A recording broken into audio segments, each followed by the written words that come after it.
on. Like there are some real interesting people at Walmart. I saw a mom slap her kid in the head today, like really fucking hard. Good, bring it back. I saw a father screaming at his children, "You pick out one toy! That's $24.95, Charlene! $24.95!"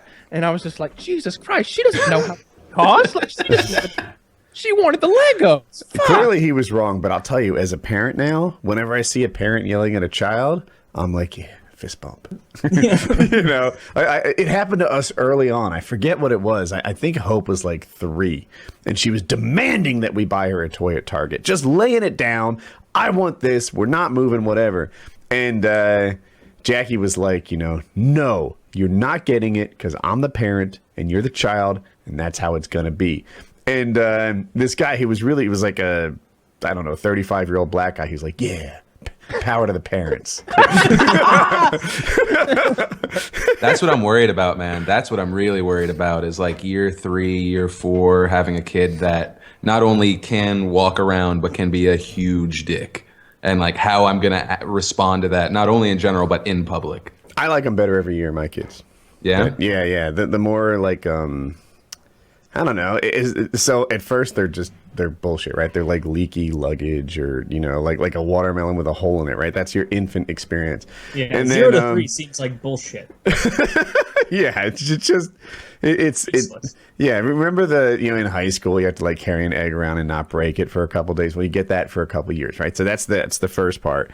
And a couple years is a stretch. Like at 1 or 2, they start like interacting, giving you a little feedback. They might like your jokes or something. But as they start aging, you know, at 7 or 9, they're like making reasonable points. At like 13, 15, they're like actually like, you know, coming up with the effective intellectual counter arguments to what you have. And Hope's 15, so that's as far as I go. But yeah, my own relationship with my father just continued to improve as I got older and I guess wiser. So yeah. Nothing to fear there as far as I'm concerned.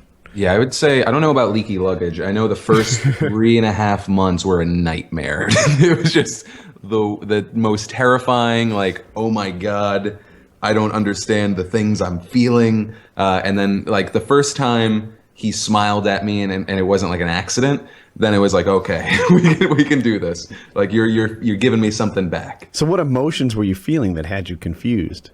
You know, when you're up at 4 o'clock in the morning with no sleep because, you know, babies don't really sleep, you know, for a whole large amount of time, especially when they're being breastfed early on, and just being like, I don't know, I thought I could handle this. I've never felt so bad at doing anything in my entire life. It's like you just, the first 3 months. Just like it just got thrown at me and I'm like, I love you. But at that point, they're kind of just a thing after the first hospital visit. And then the first time he smiled at me, then it was good. I didn't feel like that at all. No? So like, that's good. Here's what I felt like the first 3 months. I'm like, all right, I'm getting this, right? There's some animals that are really easy to keep alive, right? They include like dogs and, I don't know, cats and stuff. Like, pretty much the survival rate's really strong. There are other animals that are hard to keep alive, like chameleons and goldfish and things like that, where they tend to just float to the top of the tank and fuck, it's just hard to keep these things alive. And I'm like, oh, I get it. Yeah, human babies are kind of like dogs. Sweet. Wait, that was your whole first 3 month experience? Yeah, so you know, I wasn't like, I've talked about this before, but some people, when they first have kids, there's like an instant super bond, and they are just like, oh my God, it's like a chemical thing that happens, and you know, the moment they see the gelatin covered, like not nearly as cute as you told him he was, you know, thing that, you know, that they're a unit. No, mine had to earn that shit. Yeah, fuck that. You were rubbing their face into their dirty diaper for 3 months. No. Yeah, it wasn't until they started. I'm sorry, I cut you off. It wasn't until they started to give me some sort of feedback, even the nonverbal stuff, right? You know, like at 3 months when they're sitting up and when they seem to have an affinity towards me versus strangers. You know, Jackie and I really. It's my wife. Then it was like, all right. We're starting to become like a family here. You know, you're earning your way into the club, kid. Yeah. No, man. I wish I had that experience. It was just the most stressful 3.5 months, and then it's been awesome since then. Like, he sleeps from 7 to 7. He's fine. Like, but I also smile like an asshole anytime he does anything. Like, he nods yes now, and I'm like, that's the biggest thing that's ever happened in my life. And I'm like, but then I don't tell my friends because like I called them assholes anytime they experience something like that. And so like if they listen to this, I'm gonna get a call and they'll be like, see, you're a fucking schmuck. How many times have you caught yourself doing one of those new parent stories just to be like, oh nope, and then just cut I back? usually hold it inside until someone asks, and then I won't shut up. I try to, because I feel like every new dad thinks that it's like the most amazing thing that's ever happened, and their experience is so unique, even though it is so universal.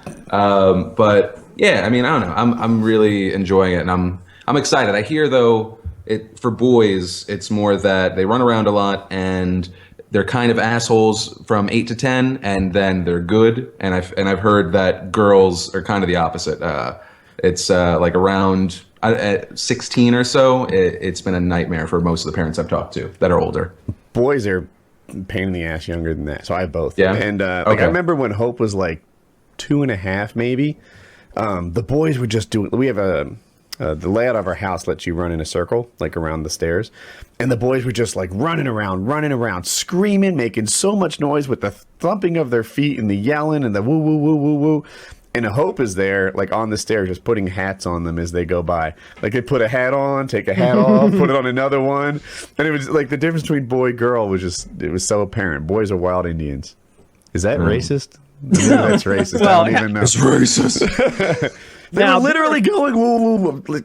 Anyway.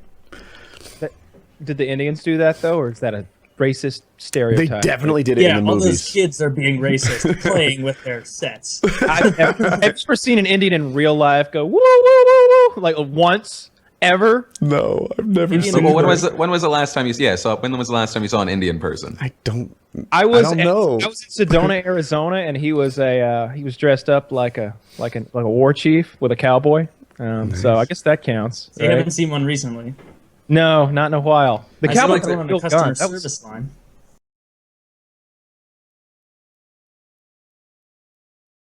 Yeah, sorry, I'm just looking through all these stupid Reddit comments now. Anything good? Well, the next one I feel is appropriate since I was just talking about my child. It was another question about when are you going to get married, and I said after I put a baby in her belly, so I know that our lives will be ruined for at least 18 years. Seems least. solid.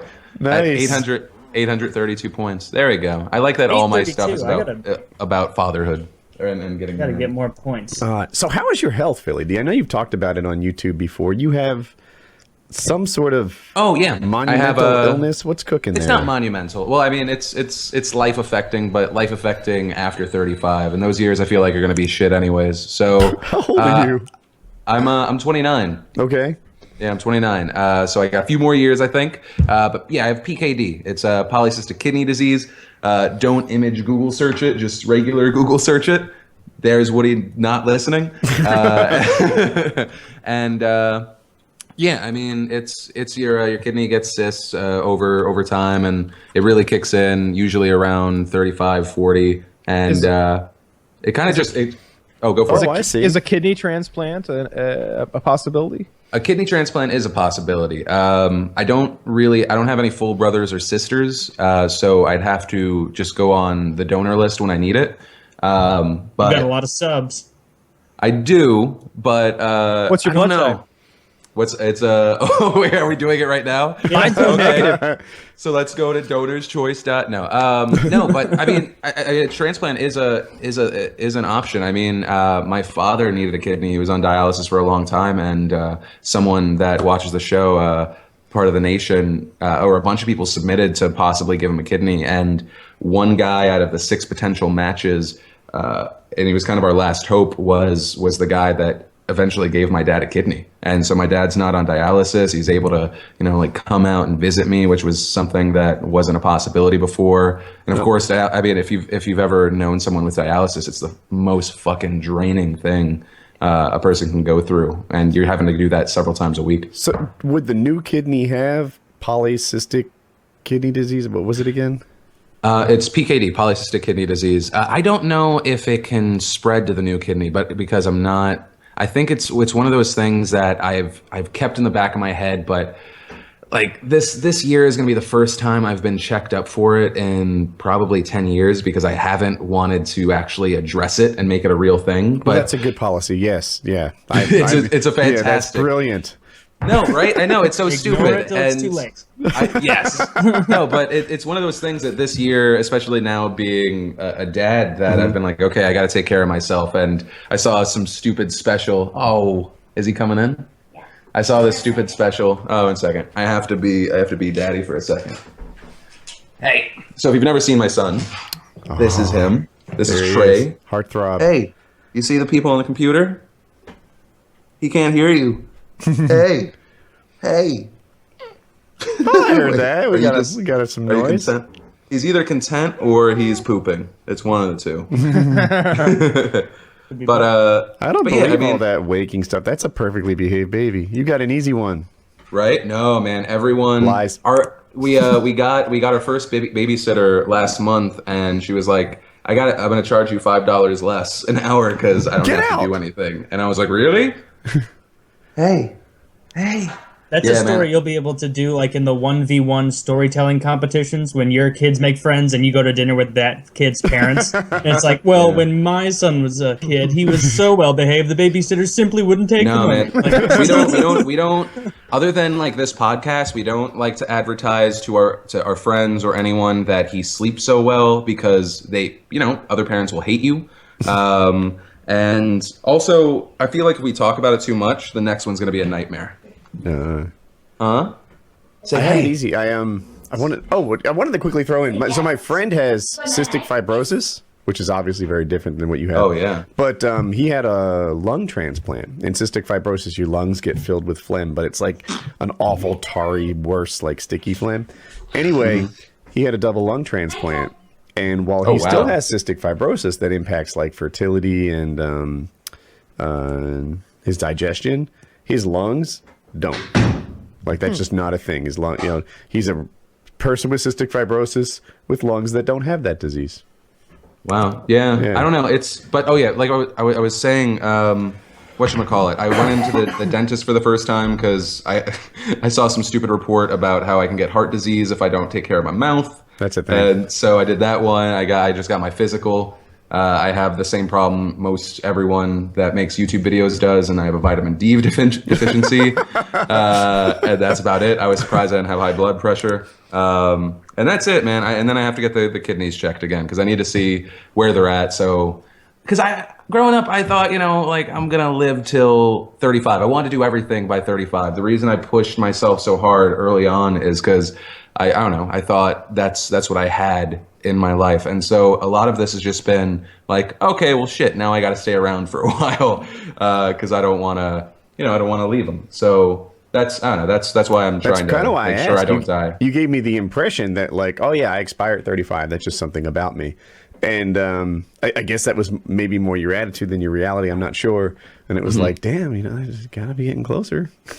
Yeah, no, it was getting closer and closer. But like I still very much enjoy my life, and I don't know. I wanna stay around and be an asshole grandpa. I think that's the new goal, right? I like it. I'll be just angry at everyone.